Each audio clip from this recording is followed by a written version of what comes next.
Hola a todos, bienvenidos a un nuevo vídeo en mi canal de YouTube Antón GF. Soy Antón García Fernández y, como de costumbre, les hablo desde Jackson, en el estado de Tennessee, en los Estados Unidos de América. Y en esta ocasión vamos a grabar un vídeo dentro de la serie Obras Ignotas. Y no es que se trate de esta obra de la que vamos a hablar, una obra exactamente ignota, pero quizá no es la obra más conocida de su autor. Y el haber encontrado unas notas que hace ya varios años utilicé para dar una conferencia, para hacer una presentación en una conferencia académica acerca de esta obra, y haberme encontrado con estas notas prácticamente por casualidad me da la oportunidad de presentar en el vídeo de hoy la obra narrativa de un hombre que es bastante más conocido por su poesía. Me refiero al escritor gallego de Celanova, en la provincia de Ourense, Celso Emilio Ferreiro. Y aquí tengo la edición que Edición Xerais de Galicia publicó ya hace un tiempo con la obra narrativa completa de Celso Emilio Ferreiro. Es una edición publicada en el año 2003 en la ciudad de Vigo, y con un prólogo que incluye biografía y estudio acerca de la obra narrativa de Celso Emilio Ferreiro, a cargo de Mónica Góñez Silva. Esta es la edición en gallego que se considera canónica de la obra narrativa de Celso Emilio Ferreiro, que incluye pues el libro del que vamos a hablar, una colección de relatos que se titula A Fronteira Infinda o La Frontera Infinita, y después también un libro también bastante poco conocido que se titula A Taberna do Galo, la taberna del galo, galo en el sentido de francés, más que en el sentido del animal, que en español sería el gallo. Pues esta es la obra narrativa en la versión original en gallego, y estas dos obras, estos dos títulos, A Fronteira Infinda y A Taberna do Galo, se pueden encontrar también en traducción española. Y la verdad es que la obra poética de Celso Emilio Ferreiro obtuvo tal renombre y tal reconocimiento popular, ya incluso durante la vida del poeta, que los escasos trabajos críticos que se han dedicado a lo largo de las décadas al escritor de Celanova suelen centrarse inevitablemente en su poesía, haciendo a un lado las labores narrativa y periodística de este hombre, que también son importantes, aunque sin duda la narrativa de Celso Emilio Ferreiro no tenga la importancia dentro del ámbito de la literatura gallega que sí tiene su poesía. Eso sí, dejar a un lado la narrativa y dejar a un lado la obra periodística, lamentablemente es una práctica que supone una mengua en nuestra apreciación de la obra literaria de Celso Emilio Ferreiro, en especial porque la poesía y la narrativa de Celso Emilio se encuentran íntimamente relacionadas, y a su vez sus libros en prosa se nutren constantemente de textos periodísticos, la mayor parte de los cuales fueron en su origen publicados en el diario vigués Faro de Vigo. Pese a la existencia de alguna mención pasajera, en el contexto siempre de su correspondencia personal, a una novela que el autor constantemente asegura tener pergeñada, pero que no parece que haya llegado a completar nunca, la obra narrativa de Celso Emilio Ferreiro se reduce a estos dos títulos que ya he mencionado. Ambos vieron la luz en la última década de su vida. Por un lado está la colección de relatos A Fronteira Infinda de 1972, de ese libro vamos a hablar específicamente en este vídeo. Una colección de relatos publicada originalmente en lengua gallega, pero traducida al español por el propio autor y publicada póstumamente con el título no de La Frontera Infinita, que es el título original en gallego, sino de El alcalde y otros cuentos en el año 1981. Y por otro lado tenemos lo que más bien se puede describir como un opúsculo, que es A Taberna do Galo, del año 1978, también disponible en traducción española, que es un texto bastante cunqueiriano en cierto sentido, con algunas de las semblanzas de personajes que en él aparecen, que también es un texto marcadamente autobiográfico, en el que Celso Emilio Ferreiro se refiere, según sus propias palabras que voy a leer, como fragmentos sacados de un libro que está terminando de escribir, titulado Memorias de Nunca. Es un libro Memorias de Nunca, que por desgracia acabaría por quedar inconcluso al sobrevenirle la muerte en el año 1979. Y ya digo que A Fronteira Infinda se publicó en español 2 años después de su fallecimiento. Las dos obras se encuentran reunidas en este volumen de edición Xerais de Galicia, que contiene toda la obra narrativa de Celso Emilio Ferreiro. Y de estas dos obras en prosa, de la que voy a hablar más específicamente en el marco de este vídeo, es la primera, Fronteira Infinda, cuya historia editorial, por cierto, en estos últimos años de la dictadura franquista, resultó un tanto convulsa. Celso Emilio Ferreiro redactó los cuentos que componen este volumen durante el periodo de aproximadamente 7 años, durante los años 60 y 70, en que residió en Venezuela, pero las dos primeras ediciones, de 1972 y de 1978, respectivamente, salieron a la luz con solo 9 relatos, debido a la intervención de la censura. Y ya en 1981, al ser incluido el libro en las obras completas publicadas por la editorial Acal, se le añadió un 10º relato titulado O Alcalde, y ese mismo año apareció la edición en español bajo el título precisamente de El alcalde y otros cuentos, con un total de 11 historias, porque incluía también un relato llamado El tímido, que es un texto que no figura en ninguna de las ediciones en gallego. Y aún así, la acción de los censores llegaría a silenciar 2 cuentos que se titulan Non quero morrer, no quiero morir,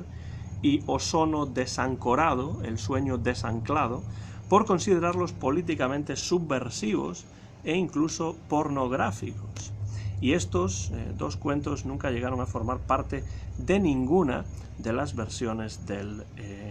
libro. Lo que voy a hacer no es tomar como base esta edición, porque como estoy haciendo el vídeo en español, me resulta más fácil tomar como base textual la primera edición castellana, compuesta por relatos autotraducidos por Celso Emilio y que no siguen exactamente la misma disposición que tenían en las ediciones gallegas que ya hemos mencionado. Y como ya he dicho, Celso Emilio compuso los relatos que conforman esta colección durante su estancia en Venezuela, que duró de 1966 a 1973 y que supuso una especie de exilio autoimpuesto y provocado en parte por esa prominencia que había adquirido como figura pública, como figura política a lo largo de las décadas de los años 50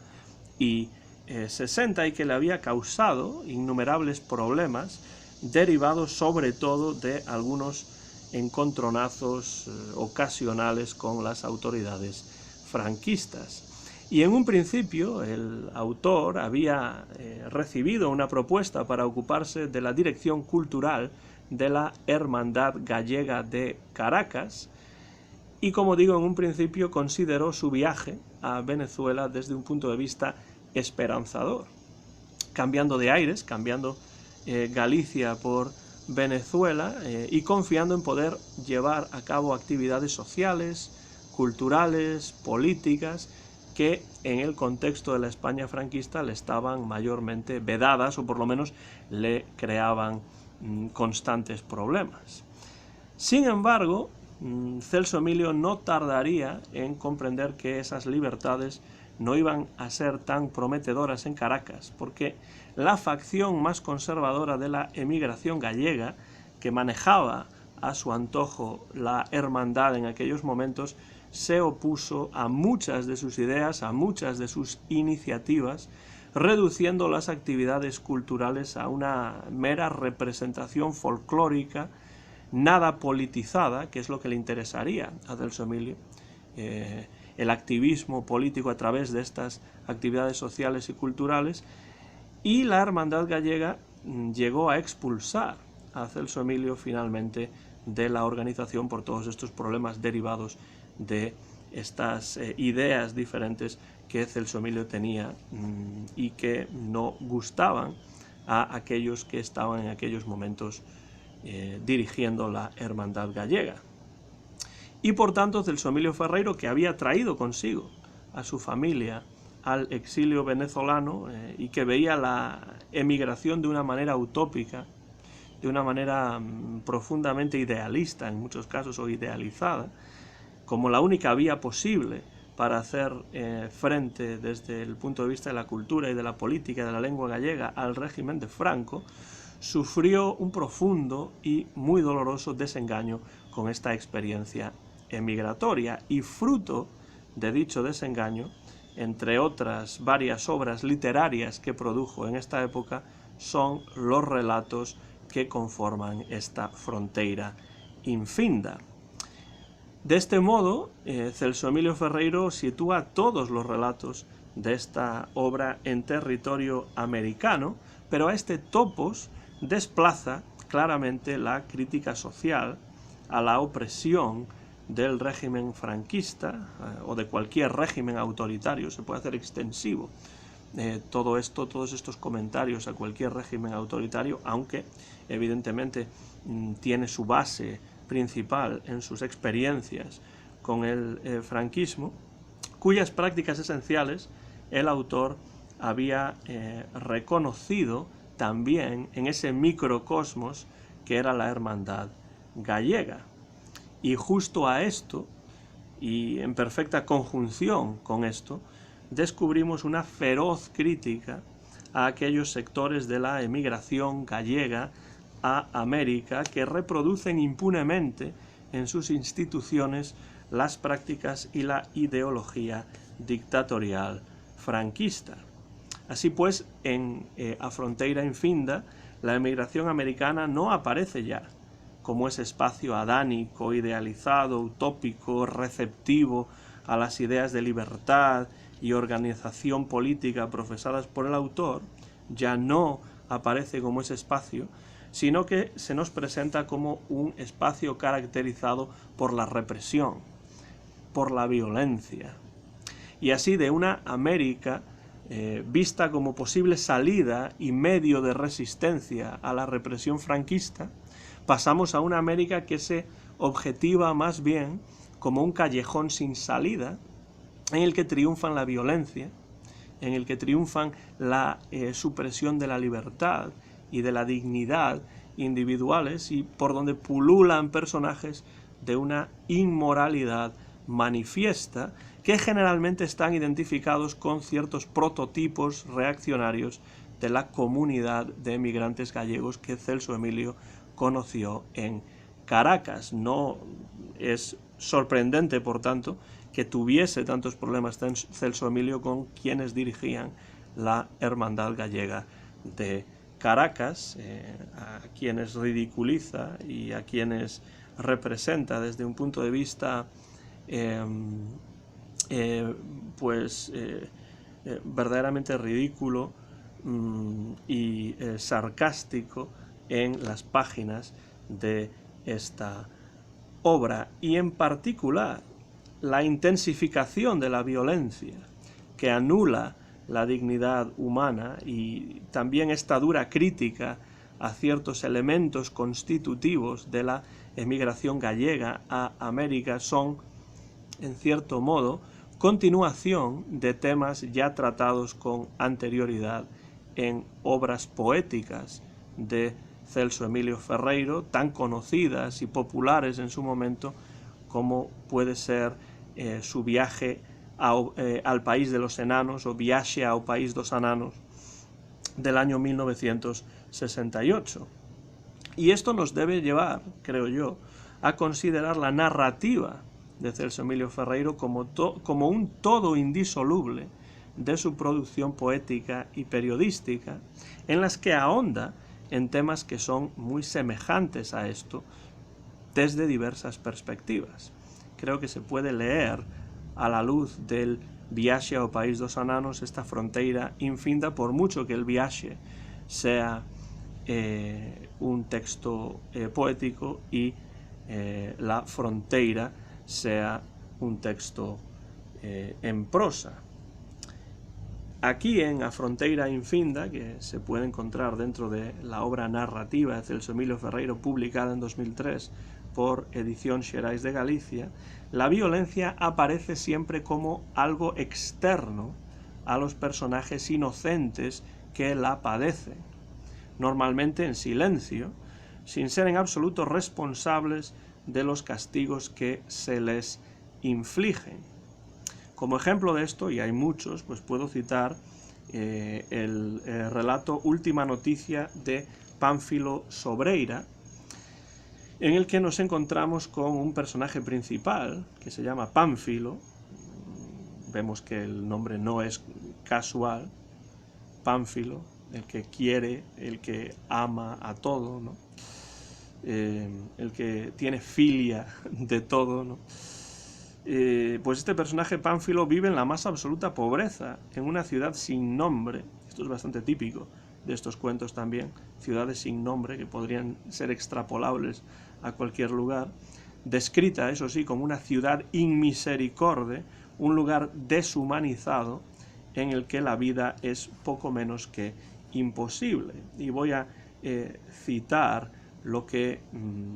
describe Celso Emilio Ferreiro en este relato en particular. Dice: Pánfilo estaba echado sobre el camastro, con los ojos cerrados, pero no dormía. Los ruidos trepidantes de las calles llegaban hasta allí y le perforaban los tímpanos con sus brocas despiadadas. Por las rendijas entraba, reptando como una culebra, un hedor a suburbio y cloaca. La vida era como un cáncer en el espíritu, y el mundo un montón de basura humeante, de sonrisas falsas y de odios implacables. Este lugar, más que una utopía, es todo lo contrario. Es una suerte de distopía en la que vive este Pánfilo. Y la violencia, que en este caso es una violencia más de carácter psicológico, de la que es víctima Pánfilo, en este brevísimo relato, aparece más implícita que explícita, en este caso. En otros casos veremos que no. Y la desesperación que siente al no vislumbrar un futuro en medio de este mundo urbano carente de atributos humanos o humanizados, acabará conduciéndolo nada más y nada menos que al suicidio como única salida de este lugar tan terrible en el que se encuentra. Pero de la misma manera en que Pánfilo sufre silenciosamente debido a la situación extrema en la que se halla, su suicidio aparece aquí objetivado formalmente en este texto también como un silencio, porque el narrador nunca hace explícito ese suicidio. Es algo que los lectores tienen que suponer, es algo que los lectores tienen que inferir, y esto es típico también de la poca obra narrativa que produjo Celso Emilio Ferreiro. Los silencios muchas veces son tan importantes o más que lo que sí se dice, porque se dice a veces las cosas de una manera equívoca, de una manera telegráfica incluso. El lector necesita inferir ciertas cosas, como en este caso el silencio que supone el suicidio. Debemos leerlo, o por lo menos así me lo parece, precisamente como ese suicidio de Pánfilo, que se quita la vida, pero es algo que no se objetiva, que no se hace explícito por parte del narrador en el texto. Hacia el final de esta historia, última noticia de Pánfilo Sobreira, Pánfilo baja corriendo por un sendero que lleva a la autopista, y en este momento la voz narrativa se centra en los automóviles que circulan por dicha autopista y ya no en los pensamientos del propio Pánfilo. Entonces, el enfoque del narrador va de los pensamientos y sentimientos de Pánfilo a los sonidos, a los chirridos, como dice, de los automóviles que circulan por la autopista. Dice el narrador: se escuchó un chirrido de ruedas frenadas y los cornetazos de las bocinas impacientes alborotaron unos instantes la noche. Después todo volvió a quedar como estaba y el río de luz estrepitosa se puso nuevamente en marcha. La muerte de Pánfilo, como su propia vida, en este contexto urbano inhóspito, en este contexto urbano deshumanizado, que jamás da la bienvenida al individuo, sino al contrario, la muerte de Pánfilo es anónima, su vida es anónima también, y la sociedad continúa funcionando inmediatamente tras ser afectada, si acaso solo momentáneamente, por el horror del suicidio de un individuo sin ningún tipo de existencia dentro de este entramado social. Es un hombre que no funciona dentro de la sociedad y que acaba desapareciendo de ella a través de este suicidio, a través de la práctica de quitarse la vida. En la mayor parte de los relatos, sin embargo, la violencia no aparece representada de este modo tan sutil, de este modo, digamos, objetivado a través del silencio, sino que es mucho más explícita y además está descrita de una forma muchísimo más gráfica. Esto ocurre, por ejemplo, en un relato que se llama Sangre en el río, en gallego Sangue no río, un cuento que de nuevo vuelve a estar ambientado en una ciudad en la que una inmensa pobreza convive con una organización social en la que todo se encuentra altamente mecanizado, en la que todo puede comprarse, en la que todo puede venderse, como en muchas de las obras poéticas de Celso Emilio Ferreiro, de las que algún día tendré que hablar en alguno de estos vídeos. El autor ensaya una crítica al capitalismo más feroz, pero haciendo hincapié fundamentalmente en las instituciones que ejercen la administración del poder. No es una crítica al capitalismo en sí, o a la base del capitalismo, ni siquiera incluso a la idea del capitalismo, sino a la utilización que las instituciones hacen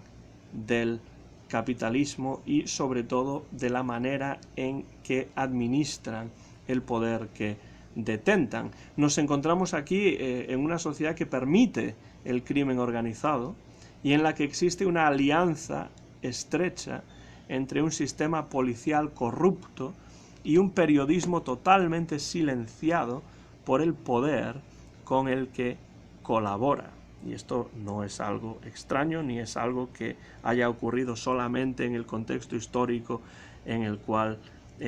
Celso Emilio Ferreiro escribe este texto, sino que es algo que está siempre, continuamente, de permanente actualidad. Esta organización sociopolítica favorece la represión, favorece la supresión de la libertad individual, y esto es algo que confluye en la figura de Monbó, este personaje que aparece en este cuento, Sangue no río, cuyo discurso político, contrario al poder imperante, lo lleva a ser objeto de torturas por parte de la institución policial, que asume tácitamente la culpabilidad del torturado sin necesidad de realizar investigaciones de ningún tipo. Es culpable desde el principio, a menos que se demuestre lo contrario, pero no hay ningún interés en demostrar lo contrario, con lo cual se mantiene como culpable. La descripción de estas torturas está puesta en la boca de la tía Tomasa, una mujer humilde que informa a su esposo del calvario por el que está atravesando Monbó. Dice el texto, dice la tía Tomasa a su esposo: Monbó tiene la cara y las manos llenas de sangre, lo golpean sin cesar en todo su cuerpo, vengan los nombres, cabrón, habla, cabrón. Monbó no contesta, resopla, resuella, aúlla, sangrando, sangrando encima de la hamaca. Lo van a matar, negro, y nosotros aquí sin hacer nada. Esto es lo que dice la tía Tomasa a su esposo, al que se identifica simplemente como el negro, y su esposo responde arguyendo que nada puede hacerse para evitar esta situación y sugiere que invoquen a la divinidad, que recen por el alma de Monbó. La tía Tomasa, al escuchar esto, rehúsa completamente y afirma: rezar está bien, pero no basta. Rezar está bien, pero no basta. Es decir, una solución mágica, una solución metafísica, una solución religiosa, no es una solución para la tía Tomasa. La solución por la que ella se decanta no hace más que ratificar la impotencia de las clases humildes en este contexto. La mujer pretende que un periodista sea el portavoz de la injusticia cometida contra Monbó, pero cuando ambos llegan al escenario de la tortura, Monbó ya está moribundo y prácticamente incapacitado para articular palabra alguna. En un instante marcado por esa fina ironía típica de la poesía y también de la narrativa de Celso Emilio Ferreiro, el periodista solicita a Monbó que pronuncie unas últimas palabras para la prensa. La prensa lo único que puede hacer es recoger las últimas palabras de un Monbó ya moribundo, y él responde lacónicamente: mala suerte. Pero irónicamente, y aquí está la ironía, la crítica de Celso Emilio Ferreiro, la fortuna no ha tenido en este relato parte alguna. No ha tenido nada que ver la suerte, no ha tenido nada que ver la fortuna, sino que la muerte de Monbó ha sido producto únicamente de la corrupción y de la crueldad humanas. En varios de los relatos que componen esta fronteira infinda, esta representación de la violencia aparece unida a un explícito rechazo de la facción más conservadora de la emigración gallega a América, que está trufada siempre de personajes deleznables, siempre dispuestos a hacer cualquier cosa con objeto de mejorar su posición social o con ánimo de lucrarse de forma indebida. Y esto es el caso, es lo que vemos en el cuento El filántropo o Filántropo, que tiene como protagonista al tío Olegario, un hombre que se enriquece delinquiendo merced a su actividad como traficante de esclavos. Entre todas las posibles actividades que podría haber utilizado, Celso Emilio Ferreiro se decanta por una de las más atroces, que es la de traficante de esclavos. Y si esa actividad no fuese por sí misma suficientemente inmoral, el tío Olegario trata a estos esclavos efectivamente como la mercancía que para él suponen, y no duda en lanzar a 100 de ellos por la borda de su barco con un peso atado a sus pies para evitar ser descubierto por las autoridades y encarcelado. Sabemos después de la narración de estos terribles sucesos, que el tío Olegario se establece en La Habana, en Cuba, donde se va a abrir camino casándose con una rica heredera que pronto lo deja viudo y dedicándose a negocios que, dice el texto, casi nunca son limpios. Por tanto, la explotación del prójimo, la inmoralidad, la violencia, la crueldad, son atributos propios de estos emigrantes gallegos que reniegan de su tierra y de sus raíces, tal y como nos los presenta en A Fronteira Infinda Celso Emilio Ferreiro, que vivió ese ambiente de la emigración gallega en Venezuela, y fue un ambiente que criticó duramente en todo momento. La ironía que encierra el título de este relato, o filántropo, se revela al final, porque al final de este relato hay como una última vuelta de tuerca, cuando descubrimos que el tío Olegario, a todas luces un delincuente de la peor calaña, como podemos ver, acaba siendo considerado un filántropo, debido a que, dice el texto, había tenido la genialidad de legar todos sus bienes a una fundación benéfica de la provincia de Matanzas, dejando así, además, a su familia en Galicia sin un solo céntimo de una riqueza que él había amasado desde la más absoluta ilegalidad. Bueno, de nuevo la ironía, de nuevo ese golpe final que caracteriza a muchos de estos relatos de A Fronteira Infinda de Celso Emilio Ferreiro, pero sin ninguna duda, el relato que más hábilmente conjuga esta representación descarnada de la violencia con esta acérrima crítica a ciertos emigrantes gallegos,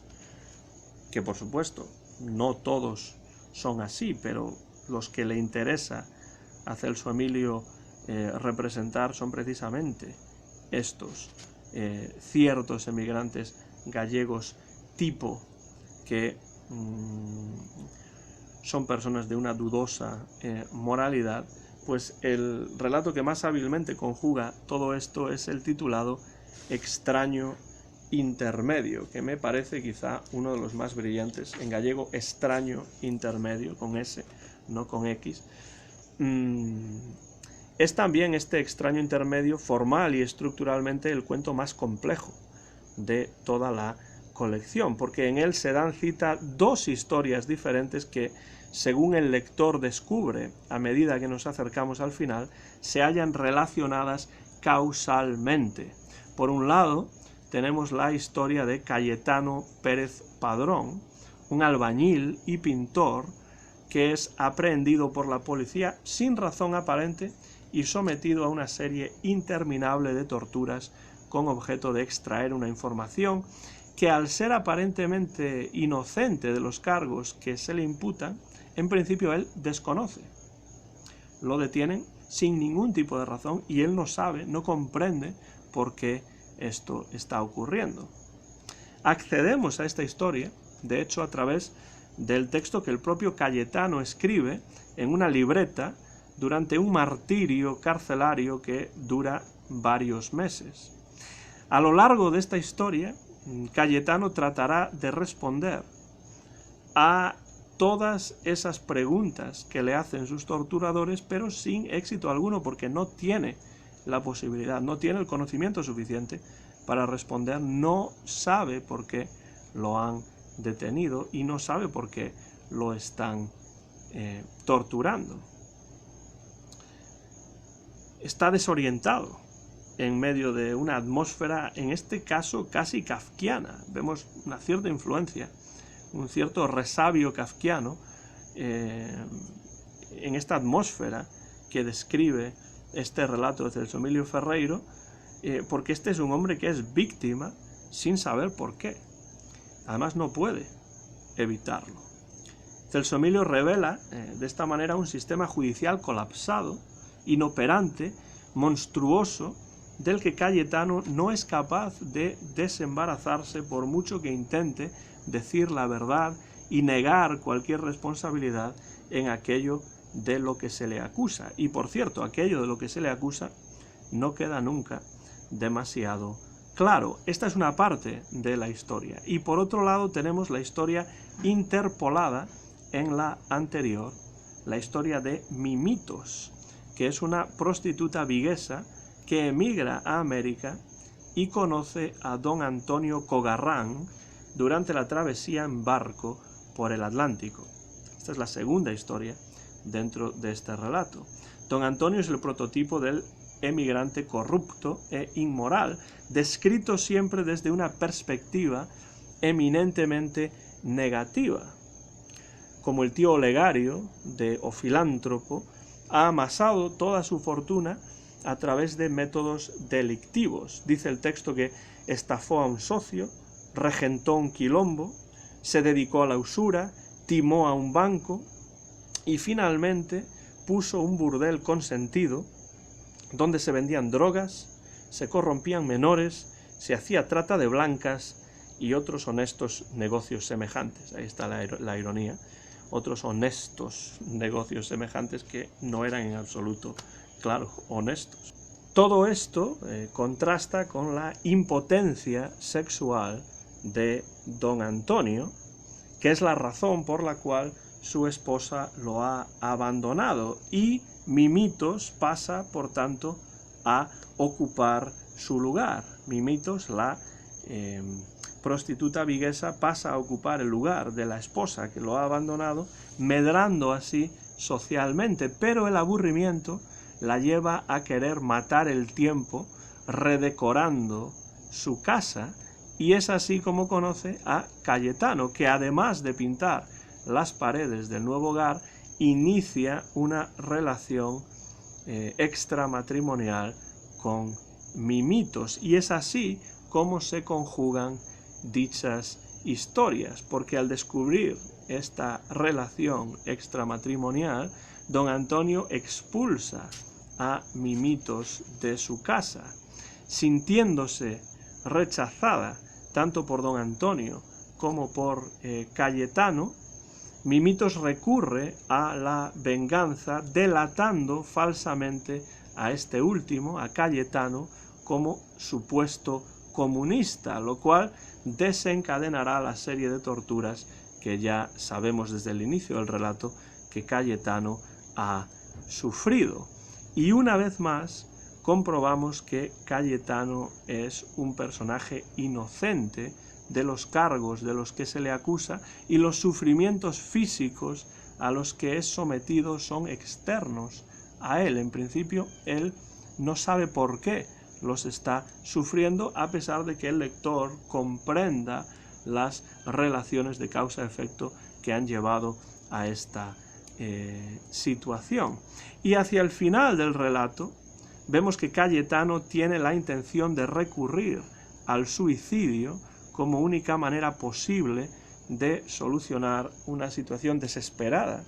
que se encuentra ya totalmente fuera de su control. De nuevo el suicidio, como ya hemos visto en el primer relato que comentamos sobre Pánfilo Sobreira, pero sin embargo en este caso Celso Emilio Ferreiro introduce un cierto grado de ambigüedad, porque el epígrafe que precede al relato dice lo siguiente, dice: algunas de las torturas y violencias que se describe en este cuento están tomadas de una grabación hecha cuando el protagonista declaró ante una comisión de diputados en algún lugar de América, cuyo nombre no viene al caso. Entonces, ¿se ha suicidado Cayetano o no? No está claro. En principio puede ser que sí, pero también lo más probable es que no, pero no importa. Lo que importa es que estos personajes son objeto de una violencia desmedida que no pueden controlar, que es externa a ellos y que en muchos casos no comprenden. En algunos momentos, en algunos de los relatos, la historia acaba en suicidio, en otros relatos no, y en otros pues queda esta ambigüedad que también es típica tanto de la poesía como en especial en este caso de la narrativa de Celso Emilio Ferreiro, que ustedes pueden encontrar en su versión original en gallego en este volumen,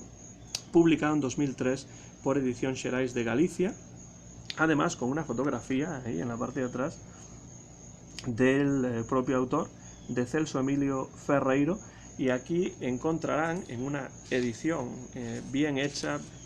cuidada, a cargo de Mónica Góñez Silva, con un estudio introductorio también a cargo de esta